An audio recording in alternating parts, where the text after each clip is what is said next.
Assalamualaikum warahmatullahi wabarakatuh. Mimin lanjutkan lagi cerita Raja Kegelapan Cipenya. Tapi seperti biasa, sebelum dilanjut, bantu tekan tombol like dan berkomentar juga Tuan dengan gas. Bab 1225 Tuan. Mohon tunggu kabar baik. Chen Yibao dan yang lainnya merasakan bahwa suhu di seluruh pabrik tampaknya telah turun beberapa derajat, dan mereka merasakan tekanan yang tidak dapat dijelaskan pada tubuh mereka. Semua orang melihat ke arah suara itu, tetapi tidak mendengar apapun. Dengan kemampuanmu, tidak heran kau berada dalam kondisi menyedihkan seperti ini. Suara seorang pria terdengar di belakang mereka. Chen Yibao dan yang lainnya melihatnya. Itu hanya tampilan belakang, tetapi tampak seperti sosok yang tidak mungkin tercapai. Pria itu adalah saudara Long. Chen Ziluo dan yang lainnya tidak mengetahui kekuatan seni bela diri saudara Long.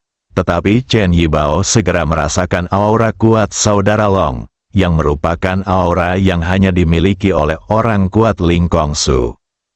Mereka adalah orang-orang yang ia kagumi. Dia segera melangkah maju dan bertanya, "Maaf, Tuan, siapa nama Anda?" Menghormati, sopan, Chen Ziluo dan yang lainnya langsung kehilangan kesabaran dan menatap Chen Yibao dengan mata penuh tanya. Chen Yibao mengangguk, dan Chen Ziluo serta yang lainnya segera mengerti, membungkuk dan menundukkan kepala, sangat hormat.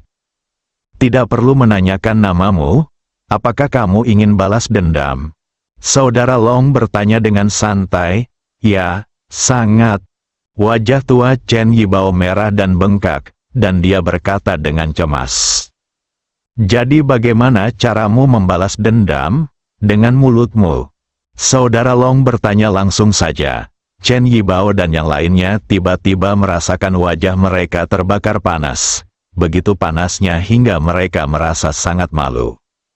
Akan tetapi, dia tidak bisa berkata apa-apa dan hanya bisa menatap saudara Long tanpa berani untuk tidak patuh. "Kalian benar-benar mempermalukan Ling Kongsu. Aku yakin jika ada yang tahu bahwa orang-orang Ling Kongsu diganggu seperti ini, aku khawatir tidak akan ada yang peduli dengan keberadaan Ling Kongsu mulai sekarang." Saudara Long mencibir lagi. Meskipun Chen Yibao dan yang lainnya merasa terhina dan bahkan malu, mereka tidak berani mengatakan apapun dan hanya bisa menahannya dalam diam. Itulah faktanya, mereka tidak salah. Apa kalian semua sudah jadi pengecut? Kalau begitu, aku tidak perlu membantu kalian menyelesaikannya. Tidak ada gunanya. Niat saudara Long semula adalah untuk merangsang mereka supaya bisa berdiri. Tetapi dia tidak menyangka bahwa orang-orang itu tidak mengucapkan sepatah kata pun saat menghadapi rangsangannya. Bukankah ini memalukan? Hal ini membuatnya sedikit kesal dan bahkan sedikit menyesal. Berdebar, Chen Yibao tiba-tiba berlutut di depan saudara Long dan berkata, "Tuan, kami tidak kompeten. Tolong jangan meremehkan kami dan bantu kami menemukan jalan ke depan." Berdebar, Chen Ziluo dan yang lainnya juga berlutut. Tubuh mereka tegak, mata mereka dipenuhi rasa hormat yang dalam. Kakak Long membelakangi mereka, mulutnya sedikit melengkung. Situasinya sekarang sangat sederhana. Kalian semua mati, dan langsung menyalahkan Ji Fei. Mendesis, Chen Yibao dan yang lainnya terkesiap. Apakah mereka akan dibunuh? Ada keterkejutan dan ketegangan di matanya, dan dia bahkan mengambil sikap defensif terhadap saudara Long. "Atau bersikap lebih keras pada dirimu sendiri." Suara saudara Long penuh dengan nada dingin, jadilah sedikit lebih kejam. Setelah dia selesai berbicara, semua orang menatap Chen Yibao dengan kebingungan di mata mereka. Chen Yibao terdiam sejenak, dan tiba-tiba tatapan matanya menjadi tajam. Tubuh yang berlutut di tanah tiba-tiba berdiri. Chen Ziluo dan yang lainnya di belakangnya tampak bingung dan tepat saat mereka hendak berbicara. Tiupan, tiupan, tiupan, serangkaian suara percikan darah terdengar. Ah, Chen Ziluo berseru, segera berdiri dan menatap pamannya Chen Yibao. Chen Yibao tidak menyakitinya, tetapi menatap saudara Long. Tuan, saya sudah melakukannya, apa pengaturan selanjutnya? Dia hanya bisa membakar kapalnya sekarang, kalau tidak, dia akan diolok-olok dan menjadi bahan tertawaan jika kembali ke Ling Kongsu. Lebih baik mengambil keputusan saja dan melanjutkannya. Saudara Long juga memuji kekejaman Chen Yibao, dengan mengatakan bahwa mereka yang ingin mencapai hal-hal besar seharusnya tidak cerewet pada hal-hal sepele. Tanpa kekejaman seperti itu, bagaimana seseorang dapat mencapai kesuksesan pribadi? Apakah Anda yakin ingin meneruskannya? Tentu. Chen Yibao berkata dengan sangat tegas. Baiklah, aku akan membawa Chen Ziluo pergi dan memintanya untuk mengatur orang-orang untuk menghadapi Ji Fei. Sekarang kau kembali ke Ling Kongsu dan menangislah atas kekejaman Ji Fei kepadamu, dan minta Ling Kongsu untuk mengirim orang-orang untuk membalaskan dendammu. Mereka tidak ingin balas dendam, mereka ingin menaklukkan Ji Fei. Chen Yibao bergegas menjelaskan. Saudara Long mencibir dalam hatinya. Dia tidak menyangka Ling Kongsu akan begitu mementingkan Ji Fei. Tidak heran kalau seperti ini. Dia bahkan lebih bangga dengan tata letaknya sendiri. Lakukan saja apa yang kukatakan. Ji Fei telah membunuh orang dan merampok perusahaan, dan telah mengambil semuanya darimu. Sekarang kau adalah korban terbesar. Jika Ling Kongsu tidak membantumu, di mana harga dirinya? Hati Chen Yibao bergetar, dan dia mengangguk setelah berpikir sejenak. Oke, aku akan kembali sekarang. Ingat, aku akan memasang jebakan untuk Ji Fei di luar dan membiarkan Chen Ziluo mengendalikannya. Orang macam apa yang bisa dikirim Ling Kongsu untuk membantumu membalas dendam tergantung pada kemampuanmu sendiri. Chen Yibao mengangguk dan menatap Chen Ziluo. Meskipun ekspresi Chen Ziluo serius, dia tetap berkata dengan tegas, Paman, jangan khawatir, aku pasti akan membuat Ji Fei menderita balas dendam. Baiklah, aku akan segera kembali ke Ling Kongsu. Setelah Chen Yibao selesai berbicara, dia berbalik dan pergi. Hanya saudara Long dan Chen Ziluo yang tersisa. Saudara Long tidak segera pergi. Chen Ziluo menatap saudara Long dengan tenang. Dia selalu merasa bahwa laki-laki ini tidak biasa dan mempunyai firasat yang tidak dapat dijelaskan. Sekitar 3 menit kemudian, saudara Long mengangguk puas. Chen Ziluo, kamu benar-benar berbakat. Chen Ziluo tercengang. Aku datang ke sini hanya untukmu. Chen Ziluo benar-benar tertegun. Menatap saudara Long, tidak mengerti mengapa dia datang menjemputnya, dan menunggu penjelasan. Aku ingin melatihmu menjadi seseorang yang setara dengan Ji Fei. Apakah kamu punya kepercayaan diri? Ah, Chen Ziluo tercengang. Dia tidak menyangka saudara Long akan berpikir setinggi itu tentangnya. Dia berlutut sambil menjatuhkan diri. Tuan, jika Anda telah melatih saya tidak akan pernah melupakan kebaikan Anda. Saudara Long tidak langsung setuju, tetapi tetap diam sejenak. Meskipun Chen Ziluo merasa cemas, dia tetap berlutut dalam diam. 3 menit berlalu dalam sekejap mata. Saudara Long masih belum mengatakan apapun, dia hanya melirik sekilas ke arah mayat yang tergeletak di tanah. Chen Ziluo segera berdiri, berjalan mendekat untuk mengumpulkan beberapa orang, lalu mengendarai mobil masuk, menuangkan bensin, dan menyalakannya. Segala sesuatunya dilakukan sekaligus, tanpa ada kekhawatiran atau keraguan. Setelah prosesnya selesai, dia berdiri di samping dan menatap saudara Long. Bagus, aku suka Chen Ziluo seperti ini. Ketika saudara Long berbicara, Chen Ziluo sangat gembira. Terima kasih, Tuan. Ingat, aku bisa memberimu apa yang tidak bisa diberikan Ling Kongsu. Apa yang ingin kau dapatkan setelah kerja keras Chen Yibao selama bertahun-tahun, aku bisa mewujudkannya untukmu segera. Terima kasih, Tuan. Chen Ziluo begitu gembira, hingga dia tidak tahu harus berkata apa. Tapi syaratnya adalah kamu punya kemampuan. Kalau kamu hanya orang yang punya anggota tubuh kuat dan pikiran sederhana seperti Chen Yibao, aku tidak membutuhkanmu. Chen Ziluo segera mengangguk, aku pasti tidak akan mengecewakanmu. Saudara Long mengangguk, sekarang identitasmu telah berubah.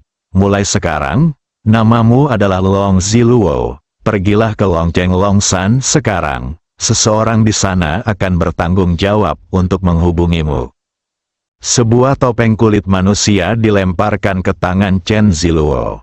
Chen Ziluo menerimanya dan mengangguk tanpa ragu. Tuan, mohon tunggu kabar baiknya. Saudara Long telah menghilang. Bab 1226 apa yang terjadi? Atap Villa Hui Cui Yuan, Ji Fei, Long Meiying dan lainnya ada di sini. Ji Fei sangat gembira melihat kekuatan bertarung Long Meiying dan yang lainnya telah meningkat pesat. Bahkan Long Meiying telah mencapai kondisi puncak mendiang Grandmaster. Bulan ini tidak terbuang sia-sia. Feng Huang melangkah maju dan menatap Ji Fei dengan ekspresi gembira. Tuan, ini yang baru saja ditulis oleh Chen Yibao, Chen Junwao dan yang lainnya tentang grup Jinbao. Ji Fei tidak menjawab. Singkirkan saja, jangan ganggu orang sekecil itu. Kalau bukan karena Ling Kongsu di belakang mereka, aku tidak akan bersusah payah seperti ini. Apa itu Ling Kongsu? Qi Yuan mendengar ini untuk pertama kalinya dan tidak bisa menahan diri untuk bertanya. Long Meiying dan yang lainnya juga memandang Ji Fei dengan ekspresi bertanya. Dia adalah orang yang ahli dalam mengelola keluarga seni bela diri kuno. Ketika kamu pergi bulan ini, beberapa keluarga seni bela diri kuno muncul untuk membuat masalah, dan aku berselisih dengan mereka. Aku menghancurkan keluarga Duan di Qingzhou dan keluarga Han di Shu, dan juga membunuh He Sun Feng, seorang tetua Ling Kongsu. Itulah sebabnya Ling Kongsu mengirim Chen Yibao untuk membuat masalah bagiku sekarang. Mendesis, Long Meiying dan yang lainnya menarik napas dalam-dalam dan menatap Ji Fei dengan mata penuh hormat. Karena mereka tahu sesuatu tentang keluarga seni bela diri kuno ini, dan mereka tahu kekuatan mereka, mereka tidak menyangka bahwa Ji Fei dapat membunuh mereka dengan mudah. Penuh kejutan, sangat terkejut, jangan kaget begitu, aku juga sedang sakit kepala sekarang. Ji Fei melotot ke beberapa orang, Tuan, apakah Anda masih sakit kepala? Hantu naga bertanya sambil mengerutkan kening. Ada seseorang yang Ling Kongsu dan aku bukanlah tandingannya. Ji Fei sakit kepala saat memikirkan wanita jahat Su Piao Miao. Mustahil, Qi Yuan berteriak dengan mata terbuka lebar. Terobosan ini awalnya membuatnya sangat bersemangat dan dia bahkan merasakan suatu pencapaian. Tetapi dia tidak menyangka bahwa Ji Fei akan menuangkan seember air dingin padanya ketika dia kembali. Ada musuh yang tidak dapat dihadapi Ji Fei. Tahukah kau, Ji Fei adalah dewa di matanya. Bukan hanya dia, tetapi juga Phoenix, Long Meiying dan yang lainnya terkejut. Bukankah ini berarti bahwa peningkatan yang mereka lakukan masih belum cukup dan masih perlu peningkatan yang lebih besar lagi? Seberapa mengerikankah itu? Beberapa orang terdiam, merasa sangat frustrasi. Tentu saja, Ji Fei tidak bisa mengatakan bahwa masalahnya adalah karena cunyang juamai miliknya tidak bisa dibuka. Jangan terlalu banyak berpikir tentang hal ini untuk saat ini, aku akan memberikan tugas sekarang. Desir, beberapa orang berdiri pada saat yang sama, menunggu instruksi. Teng membawa Hiroshima, Kawashima Keiko, Oda Miki, dan Anzai Riko ke negara yang untuk menyelesaikan masalah keluarga Ping Cuanye. Jika mereka menyerah, tidak apa-apa. Jika mereka tidak menyerah, mereka akan langsung dihancurkan. Jangan khawatir, Tuan. Teng sangat gembira karena Ji Fei yang memberi perintah lebih dulu, dan menjawab dengan suara teredam. Long Meiying dan Qi Yuan, Pergilah ke Longcheng dan Longshan dan cari tahu semua hal tentang tempat itu untukku. Aku ingin menata ulang Longtang. Ya, Tuan, dua orang berdiri dan setuju. Ji Fei memberikan perintah aula naga kepada Long Meiying dan menunjukkannya pada saat kritis, di mana setiap orang di aula naga dapat memanfaatkannya. Kedua pria itu menanggapinya dengan ekspresi serius. Mata mereka penuh kegembiraan. Ji Fei sangat peduli pada mereka. Siang Ruolin, kamu harus segera pergi ke Longdu dan mencari tahu detail keluarga Wu. Aku ingin keluarga Wu menjadi batu loncatanku untuk memasuki Longdu. Siang Ruolin tersenyum dan berdiri lalu menjawab, "Jangan khawatir, Tuan, jika Anda merasa kesal, saya bisa menyelesaikannya untuk Anda." Ji Fei menggelengkan kepalanya, "Pertahankan keluarga Wu, aku berguna." Oke, Ji Fei menatap Bai Song dan berkata, "Pergi selidiki Chen Gu, dia telah menghilang akhir-akhir ini, cari tahu siapa yang menangkapnya." Bai Song segera mengangguk, "Ngomong-ngomong, selidiki saudara Long, aku perlu tahu keberadaannya." "Jangan khawatir, Tuan. Apa yang harus saya lakukan?" Feng Huang melihat semua orang memiliki sesuatu untuk dilakukan kecuali dia, dan dia menjadi sedikit cemas. "Anda bertanggung jawab untuk melindungi mereka di sini." Ji Fei menunjuk Li Ruoxi dan wanita lain di bawah. Phoenix tampak sedikit enggan, tetapi tidak mengatakan apa-apa. "Tuan, kami pergi dulu." Qi Yuan adalah yang terpintar. Dia melihat Feng Huang tidak senang, jadi dia menarik Long Meiying pergi. Siang Ruolin dan yang lainnya juga mengerti dan segera pergi, meninggalkan Ji Fei dan Feng Huang sendirian. Phoenix, yang mengenakan jaket kulit hitam dan celana kulit, tidak berbicara. Kemarahan di wajahnya melonjak naik lagi dan lagi, lalu ditekan lagi, dan akhirnya lenyap. "Aku turun dulu. Phoenix, kamu segalanya bagiku. Tidak peduli seberapa jauh aku melangkah, ini adalah titik awalnya, jadi kamu harus memahami pentingnya dirimu sendiri." Tubuh Phoenix yang halus bergetar, dan dia menoleh untuk melihat Ji Fei. "Jangan khawatir, bahkan jika aku mati, aku tidak akan membiarkan mereka dalam bahaya." Wanita bodoh, setelah Ji Fei selesai berbicara, dia menghilang. Phoenix berdiri di sana, hatinya kacau. Akhirnya, dia mengepalkan tangannya dan menunjukkan tekad di matanya. Kamar tidur lantai bawah, Ji Fei, di kamar Oda Miki. Dia sedang mengobrol dengan Kawashima Keiko dan Anzai Riko, dan dia sangat senang melihat Ji Fei mendorong pintu terbuka.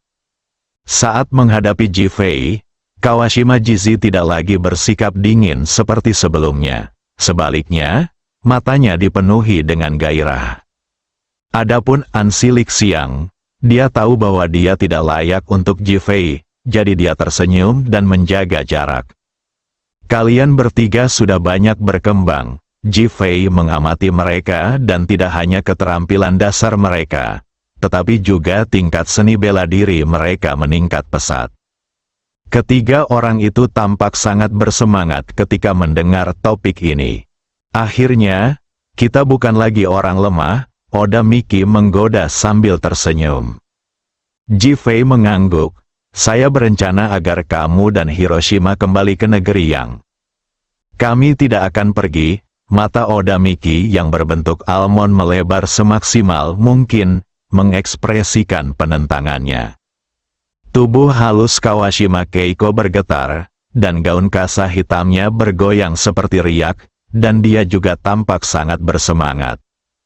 Kali ini dia kembali untuk menyatakan cintanya kepada Ji Fei, tetapi sekarang dia mengirim mereka kembali ke Eropa. Ansilik Siang menundukkan kepalanya dengan sedih. Ji Fei mengerti apa yang dipikirkan ketiganya. Ping Chuanye pernah bersekongkol dengan orang lain untuk membunuh Seng Lingyun dan Huo Lei sebelumnya. "Aku ingin kau kembali dan menghadapinya. Lalu pastikan tidak ada orang lain yang akan datang ke sana untuk menjadi musuhku."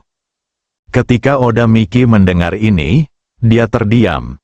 Kawashima Jizi segera mengangguk. Jangan khawatir, kami pasti tidak akan mengecewakanmu. Kembalilah dan selesaikan perbaikannya. Terserah kalian semua untuk memutuskan siapa yang akan bertanggung jawab atas manajemen. Aku tidak peduli tentang ini. Aku hanya tidak ingin diganggu. Ji Fei menekankan. Ansi Lixiang akan mengurusnya. Aku akan kembali saat itu. Oda Miki langsung berkata, aku akan kembali juga. Kawashima Jizi juga mengatakan hal serupa. Ansi Lixiang ingin berbicara. Tetapi pada akhirnya dia tidak mengatakan apa-apa karena dia tahu bahwa dia tidak memiliki kesempatan untuk mengejar Ji Fei. Teng akan datang membantu Anda? Oke, ketiga wanita itu langsung setuju dan mulai membuat pengaturan.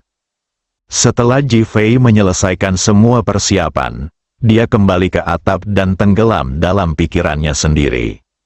Sekarang, yang dapat kita lakukan terhadap negara yang adalah pengendalian, dengan fokus pada reorganisasi Balai Naga, jika Dragon Hall tidak kuat, semuanya akan sia-sia.